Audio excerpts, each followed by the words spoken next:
Hi there, and welcome back to another episode at Station Road.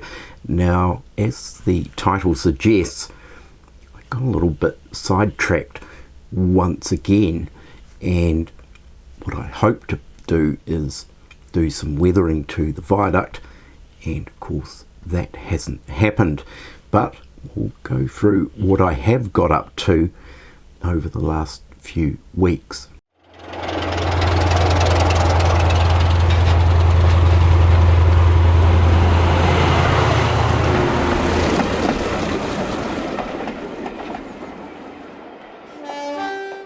So yes, I've become a little bit sidetracked once again, and I haven't managed to get around to doing the weathering on the viaduct as I've previously mentioned, I think, in some earlier videos. So I was looking at the general sort of feel of the viaduct, the hillside, this new lift out section that actually pops out of the cavity in the baseboard, and then sort of looking at the back scene that will be placed along the back wall there, and it's really crying out for that back scene now. It's one of the areas that sort of really takes down from the rest of the layout because there's nothing there at the moment apart from a wall and of course this cabinet on the wall.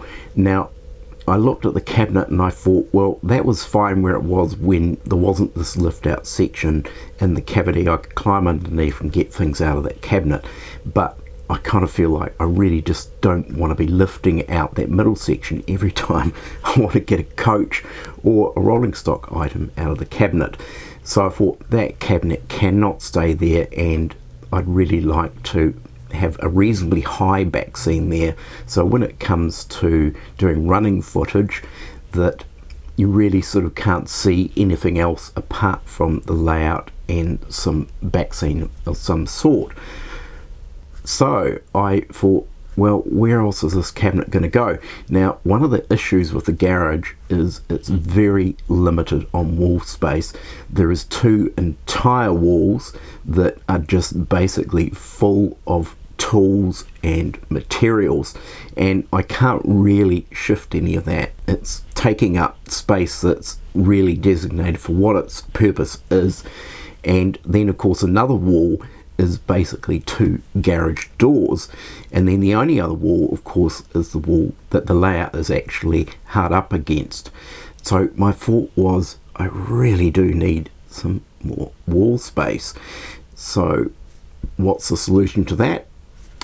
I know, build another wall. So what I've actually done is built a kind of partition more than a wall. It's not really structural, it doesn't need to be structural, and of course that's allowed me to do as part of another issue I had, and that was with the computer and the laser cutter occupying precious workbench space, as I've now actually created a workbench table on wheels so I can move it about if I need to open the garage door, but it has its own designated area now. So I bought this table from Facebook Marketplace, $30, chopped the legs off it, put new legs on it, put the whole thing on casters. It's now got storage areas, and it's now ideal for my laser cutting projects. So of course with the wall backing onto this new workbench table, of course I can now put the cabinet, the display cabinet that is, on the other side of the wall. So I think it's worked out to be a good solution, and of course that is what's been occupying my time for the last few weeks, hence not getting onto any of the weathering of the viaduct or any kind of scenic stuff as well on that hillside area. So now with the cabinet off the other wall, of course we've got a clear run now for a reasonably good back scene, and that of course is going to come up in a future video. I'm not quite sure when, but I do have some plans that the back scene will actually be semi-relief, so it won't be flat completely. There's a bit of space to be able to create a bit of relief with this back scene. So with that aside and that sorted out, of course the next thing was really to get some trains up and running, as I've mentioned in previous videos, and actually see how the trains operate running through this new area of scenery under this disused viaduct and popping out through the two tunnels as well. So of course that meant a running session was in order, and of course to do that I hadn't run any trains for quite some time. The track needed cleaning, and I really sort of felt like I needed to actually finish off adding dropper wires, because there was actually large sections of track with no dropper wires connected, and I've been running the trains for years without these additional dropper wires, so I thought it was time to add some more of these and improve the reliability of the trains running. So I think without further ado, we'll jump over to this wee running session, and you can see for yourself how the trains run around this newly scenic area of the layout, although not completely scenic I should say, and I think I'm pretty happy with how it's all going.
So there we have it. Quite a simple running session. I decided I wasn't really going to switch out loads of coaches or rolling stock.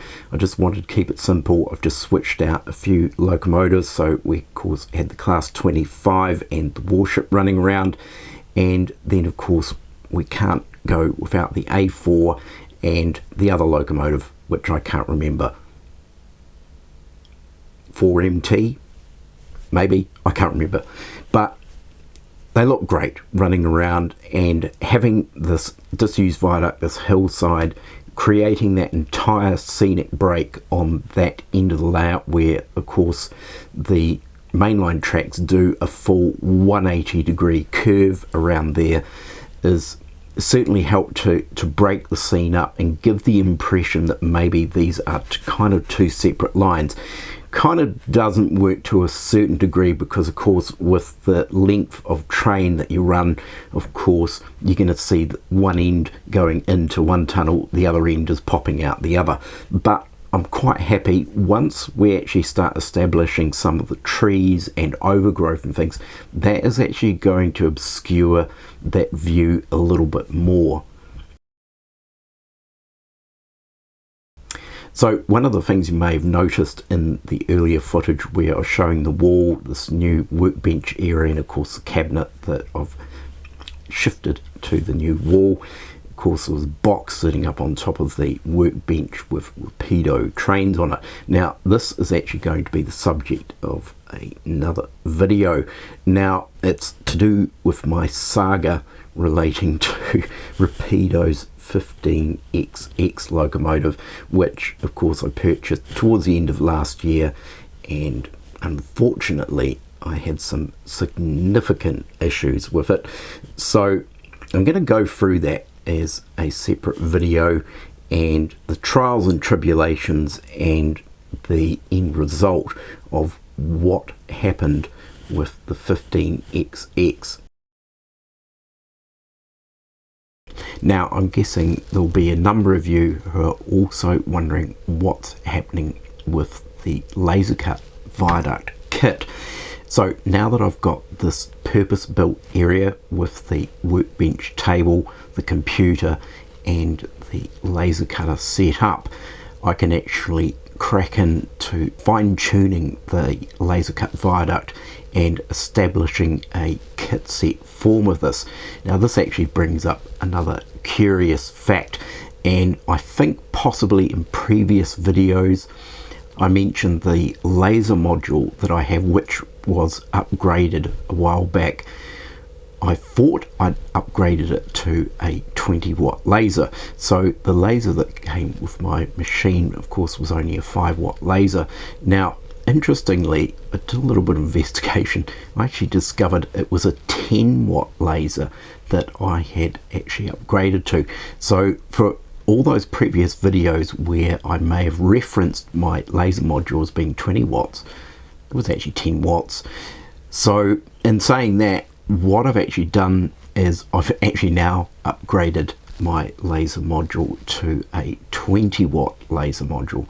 So it's by the same manufacturer, and I've yet to really fully test it out. I've done some test cuts, but I've yet to sort of readjust, for example, the laser cut kit specifications or presets to suit the 20-watt laser module. Now this is going to significantly speed up the cutting process, and it may also be interesting to experiment with laser engraving. So for example, engraving brickwork or that type of thing, that process may also be sped up as well. So hopefully very soon I'll be able to get into that and establish this kit set form of the laser cut Viaduct.